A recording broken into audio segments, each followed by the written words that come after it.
It's a lot of moving parts with me and Wayne, and it's important to me that I fix that. I met Turk, shout out to Turk, you little you ain't here, but you. We gon' you and we won't you.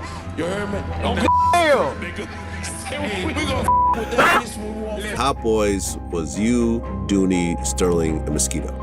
Well, it was more than that, but everybody like started going to jail, started hanging out. Y'all see this man. Y'all see what's going on. I think No Limit won. You know, that's my honest opinion. They was more organized. They was grown up about the situation. It looks like Lil Wayne's finally done pretending everything's cool. After Birdman went off on Turk during that wild Cash Money versus No Limit versus Zoo's showdown, fans started connecting the dots, and Wayne's quiet reaction said it all. This wasn't just another label moment gone wrong. This was personal. Remember, these guys weren't just artists under the same roof. They were brothers. The Hot Boys built each other up from nothing, turned street dreams into platinum hits. And for years, Wayne treated Birdman like family, like the father figure who had his back when nobody else did. But this silence, it hits different now. And honestly, it should. When you look back at all the money drama, lawsuits, and sneak disses, it's hard not to see the bigger picture. Birdman didn't just mess with contracts, he messed with the heart of Cash Money itself. The label that once ran the game now looks like it's tearing itself apart from the inside. Everything came to a head at Complex Con on October 25th, 2025. Fans showed up expecting nostalgia, old hits, hugs, maybe a reunion moment. Instead, Birdman snatched the mic and shocked the crowd. Out of nowhere, he shouted, "Shout out to Turk! You a little B-word! You ain't here, we gonna F with you when we wanna F with you!" The crowd froze, like time just stopped. Then social media went into meltdown mode. As soon as Birdman's outburst hit the internet, people started tagging Turk non-stop. Old interviews resurfaced, clips went viral, and everyone was asking the same question. What happened this time? Turk finally went live that night, calm but clearly fed up with the disrespect. I understand our language, you feel me? But I got to say this with me. So I'm just gonna leave it at that. Y'all know y'all can't with me when y'all wanna with me. And I just wanna leave it at that, man. Like we gotta stop sending out these mixed messages to people because y'all, don't do that. You know what I'm talking about? Respectfully. Then he dropped the line that shook everything. "Give me my percentage." That wasn't just a clapback, that was a truth bomb. This wasn't about bruised egos. It was about money, loyalty, and promises that never got kept. Fans started piecing things together like detectives. If Turk's still chasing his cut after all these years, maybe Birdman's been playing that same slick game the whole time. And while the internet was losing its mind, Lil Wayne stayed silent, and that silence screamed louder than words. It's all love though, we ain't doing no tripping over here, big YNT, man. YNT, that's what's going on over here. To really get how deep this goes, you gotta rewind. Way before the record deals, before the platinum plaques, before Cash Money even existed. The name Hot Boys wasn't born in a studio. It came straight from the Magnolia Projects in late 80s New Orleans. And it wasn't about music back then. It was about survival. The original Hot Boys were real street figures. Sterling, Donnie, Mosquito, and Terrence Gangsta Williams, Birdman's older brother. These weren't just names. They were legends in the city, feared and respected everywhere they went. But that story turned dark fast. One by one, they either got taken out or locked away. Only Gangsta Williams lived long enough to watch Birdman turn that street name into a $1 million empire. So when Birdman later brought back the name Hot Boys for his rap group, it wasn't random. It was strategic. He took a name that came straight from the streets and flipped it into a music empire. That move made him look like a genius, but also planted the seeds for decades of drama. By the mid-90s, Birdman and his brother Slim had officially turned Cash Money into a powerhouse label. And to really blow it up, they needed a crew that could rep New Orleans with the same fire the original Hot Boys had. That's when Lil Wayne, Juvenile, Turk, and BG came in, the new age Hot Boys. They had the hunger, the flash, and the street credibility. Besides that, you got the Wayne, Drake, Nicki, the Hot Boys.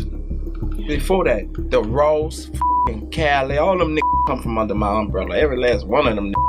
Ain't too many niggas ain't been up under my umbrella. If they say it or don't say it, all them niggas come from. Birdman saw dollar signs instantly. He pushed them like legends before they even hit the charts. Every mixtape, every show, all flash, all loyalty, all ride or die for baby, it worked big time. Albums like Get It How You Live and Guerrilla Warfare turned them into stars. But that loyalty came with a heavy price. Birdman made sure he was the one holding all the cards. Contracts, royalties, publishing, everything. He owned the dream while they just lived in it. At first, nobody dared to question him. Birdman was the boss, the father figure, the provider. But once the big money started rolling in and those numbers didn't line up, cracks started showing. Juvenile bounced first, calling out missing checks. Then BG followed, calling Birdman a crook. Turk went to prison, and when he got out, he learned the fortune he thought he had waiting was gone. Through all of that, Wayne stayed loyal, defending Birdman in every interview, calling him Pops and refusing to talk bad. But deep down, even he started realizing something just didn't add up. Birdman wasn't just the CEO, he was the gatekeeper. If you crossed him or asked too many questions, your career stopped cold. And Wayne, even though he was the youngest, wasn't blind. He saw exactly what happened to the others. So little by little, he started plotting his own way out. The move that would end up shaking hip-hop to its core.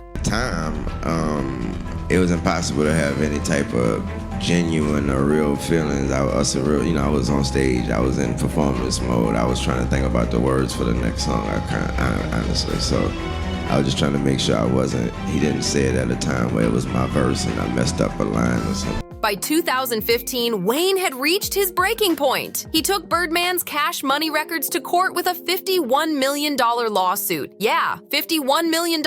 He said Birdman owed him an $8 million advance and another $2 million once Thaw Carter 5 was finished. But that wasn't all. Wayne claimed Birdman was also keeping profits from his Young Money Entertainment label. Basically, Birdman was stacking millions while Wayne kept the empire alive. Birdman denied everything, saying he never held Wayne's music hostage. But behind the scenes, Wayne was heated. His long-awaited project, Thaw Carter 5, got stuck in limbo for years because of those same shady business moves. Finally, in 2018, they reached a settlement, rumored to be worth over $10 million. But then Birdman went public bragging that he gave Wayne $400 to $500 million.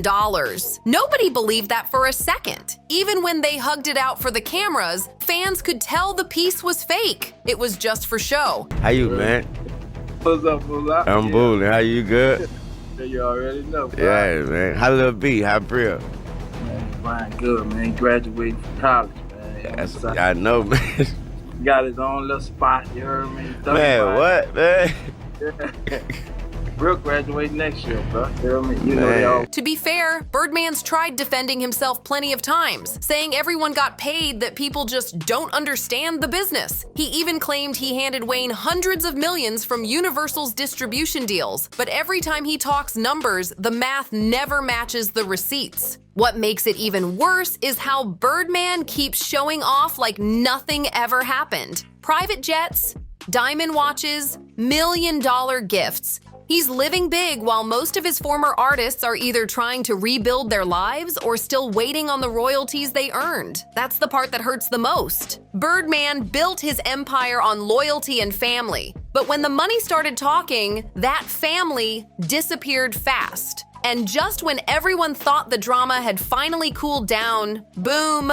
In 2022, Birdman's older brother, Terrence "Gangsta" Williams, the original Hot Boy, got released from prison after more than 23 years. His release shook the whole city, especially Birdman. Gangsta started doing interviews, breaking down the real story behind the Hot Boys, the street ones, and how Cash Money really began. He didn't hold back either. He basically confirmed what fans had been whispering for years. Birdman used the Hot Boys name, their street reputation, and even parts of their real-life story to build his label, but never gave credit where it was due. And when people asked Birdman how he felt about his brother coming home, he brushed it off like gangsta didn't even exist. That silence said it all. It proved one thing: loyalty in Birdman's world only goes one way. And now, almost 30 years later, the legacy of the Hot Boys is still stuck in limbo. BG's finally home. Juvenile's still hitting the stage solo. Turk's out here calling names in interviews. And Wayne,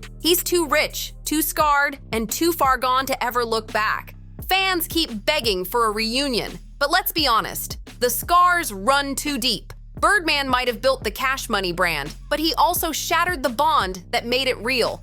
The Hot Boys weren't just a rap group. They were a brotherhood born from loyalty, struggle, and survival. But once money, ego, and pride got mixed in, everything crumbled. And now, with Birdman back online throwing disses again, it's clear this story's far from over. Every time Wayne stays silent, every time Turk speaks up, and every time Birdman flashes his wealth, we're reminded that behind all those platinum hits and luxury lifestyles was a family that never truly healed. So the real question now isn't just what Birdman still owes them in money, it's what he owes them in loyalty, respect, and truth. Because some debts run way deeper than dollars. If you've been following this saga, hit that like button, drop a comment, share your thoughts, and don't forget to subscribe, because this story's still unfolding and you don't want to miss what comes next.